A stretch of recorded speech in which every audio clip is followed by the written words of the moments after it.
기도하겠습니다. 하나님 아버지, 좋은 하루 주셔서 감사합니다. 이 하루도 하나님으로 말미암아 행복하고 싶습니다.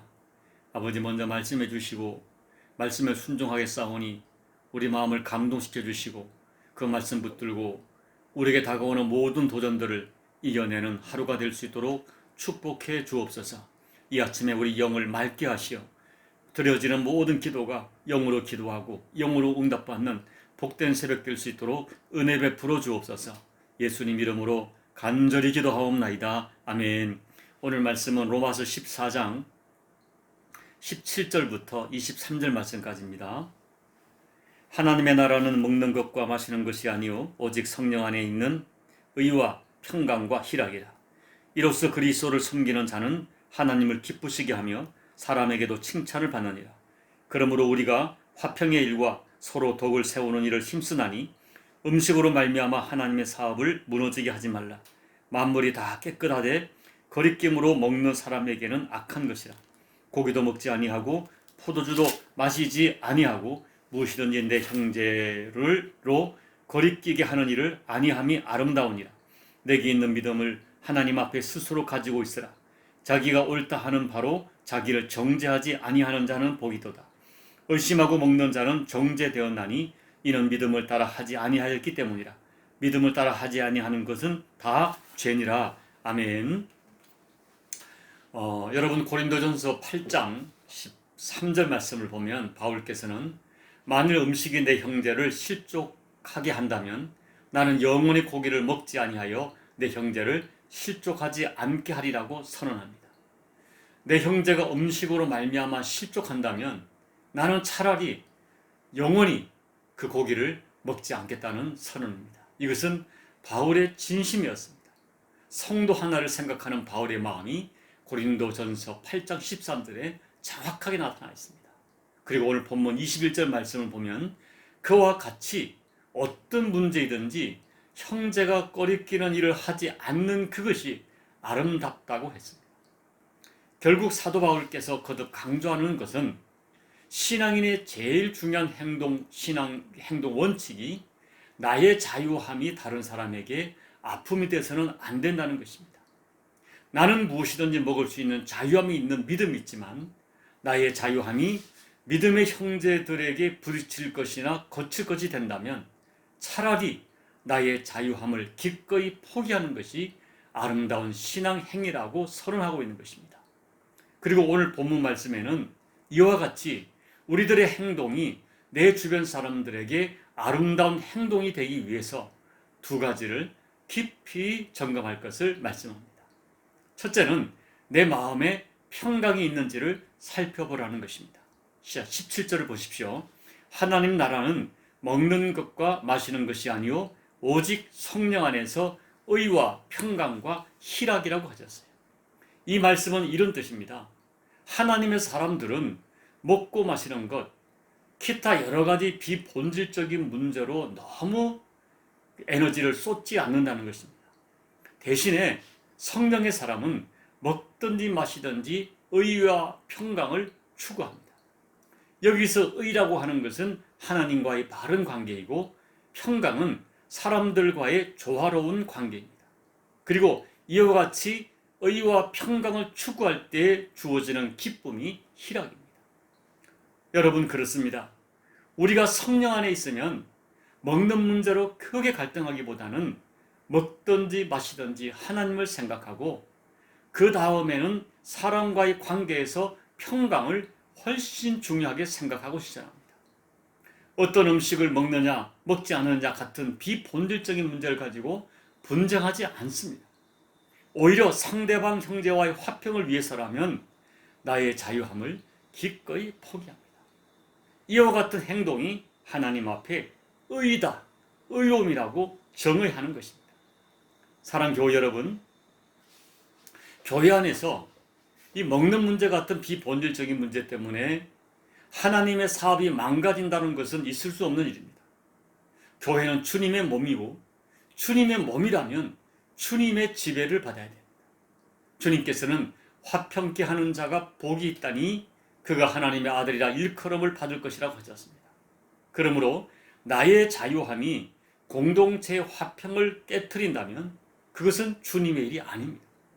그러므로 혹이라도 여러분의 자유가 개인 관계든 교회 공동체든 화평의 관계, 화평을 깬다면 그것은 우리가 하나님이 아니라는 것을 직감하고 그 자리에서 멈춰야 합니다. 기꺼이 여러분의 자유를 포기해야 됩니다. 그것이 하나님 앞에 의로움입니다. 그리고 18절을 보십시오. 그와 같은 자세로 그리스도를 섬기는 자가 하나님을 기쁘시게 하고 사람에게도 칭찬을 받는다 했습니다. 둘째는 마음에 의심이 있으면 하지 말라는 것입니다. 22절 말씀, 의심하고 먹는 자는 정죄되었나니 이는 믿음을 따라 하지 아니하였기 때문이라.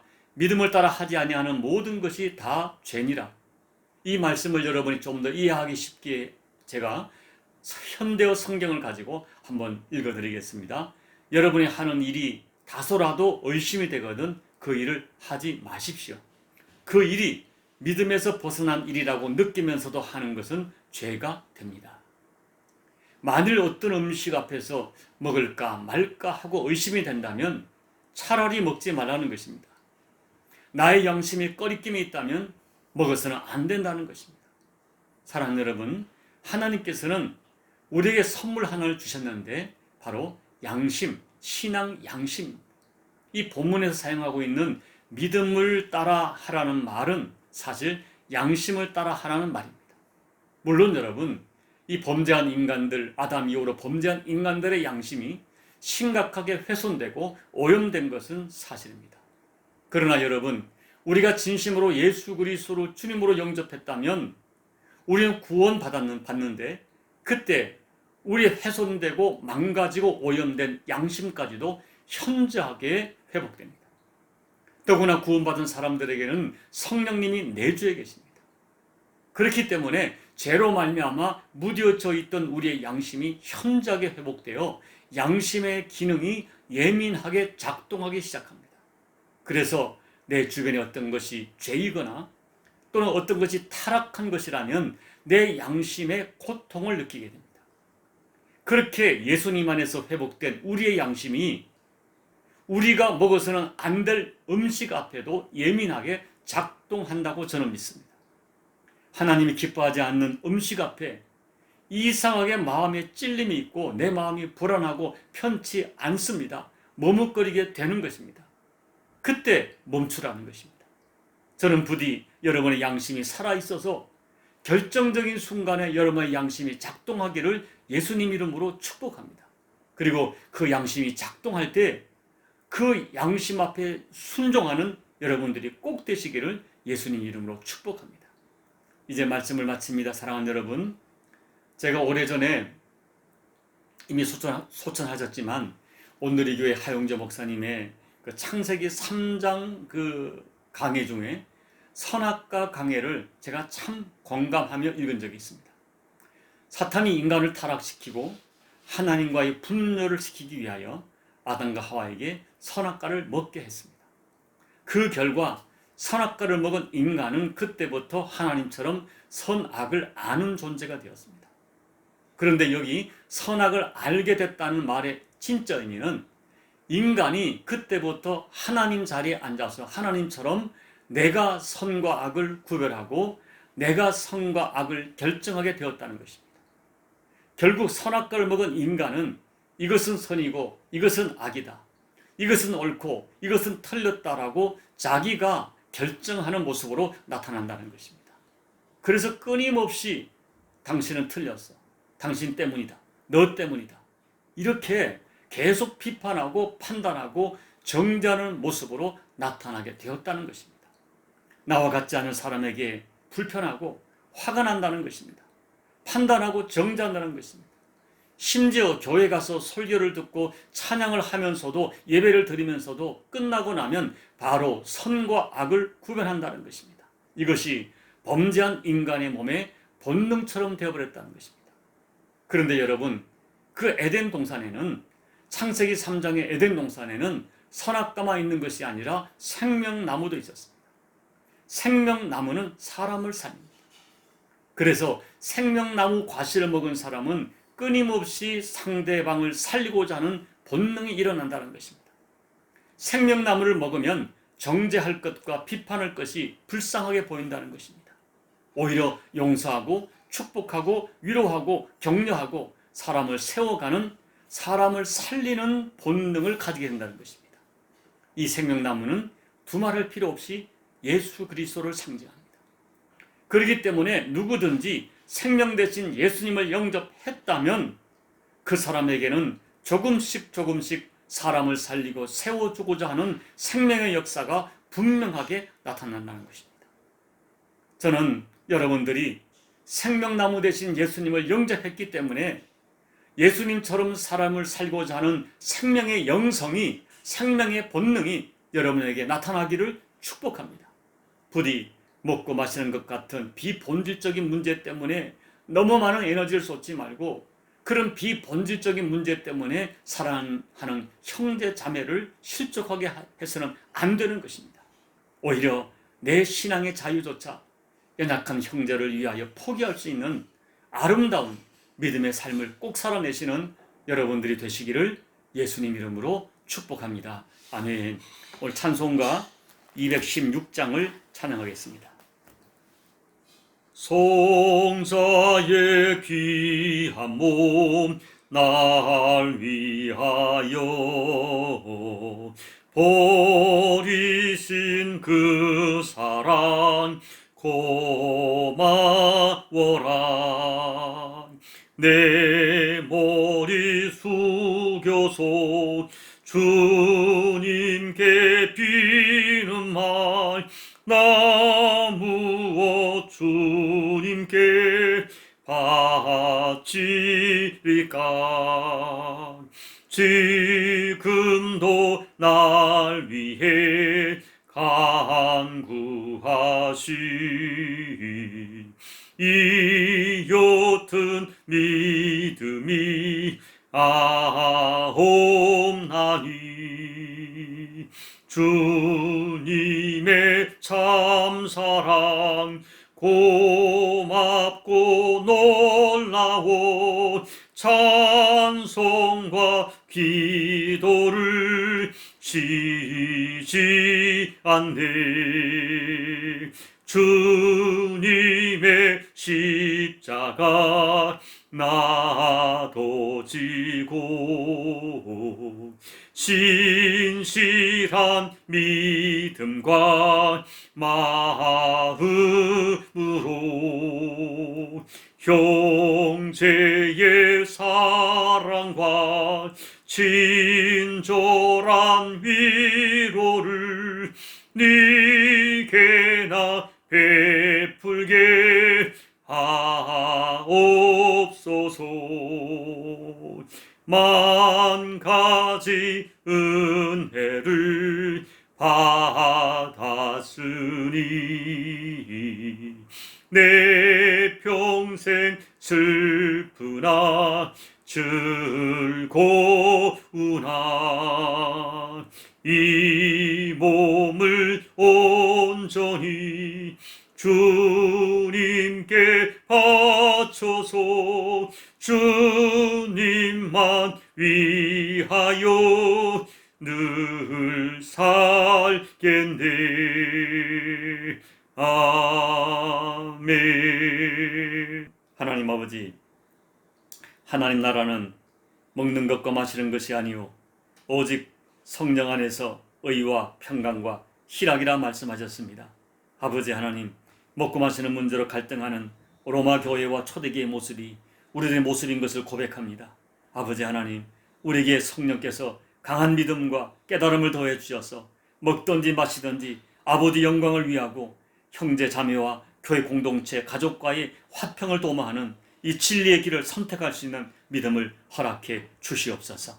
아버지 하나님, 하나님과의 관계, 형제와의 평강을 위하여 나의 자유함까지 포기할 수 있고 사도 바울처럼 만약에 내가 먹는 음식 때문에 형제가 실족한다면 나는 영원히 그 음식을, 고기를 먹지 않겠다는 선언이 우리 모두의 선언이 되어서 아버지 하나님, 아름다운 이 신앙 행위로 나의 자유함을 포기할 수 있는 믿음의 결단으로 가족을 살리고 교회를 살리고 공동체를 살리는 우리 교우들 꼭 될 수 있도록 은혜 베풀어 주옵소서. 예수님 이름으로 간절히 기도하옵나이다. 아멘. 사랑하는 여러분, 사도 바울의 고백이 우리 고백이 되기를 원합니다.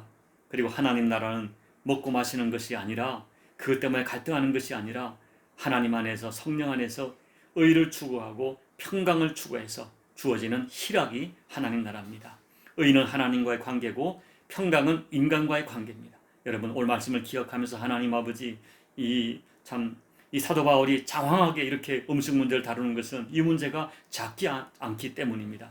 말씀을 기억하면서 혹시 하나님, 나의 자유함이 내 교회에서 나의 가족들에게 걸림이 되고 상처가 되는 것이 무엇인지 깨닫게 도와주시고 그것을 기꺼이 포기할 수 있는 결단을 이제 허락해달라고 기도하겠습니다. 그리고 코로나로 고통하는 열방을 위해 기도해 주시고 여러분 각자를 위해 기도하시고 예배를 마무리해 주시기 바랍니다. 기도하겠습니다. 아버지 하나님, 오늘 사도 바울처럼 만약에 내가 먹는 고기 때문에 형제가 실족한다면 나는 영원히 고기를 먹지 않겠다는 사도 바울의 선언이 우리 모두의 선을 되기를 원합니다.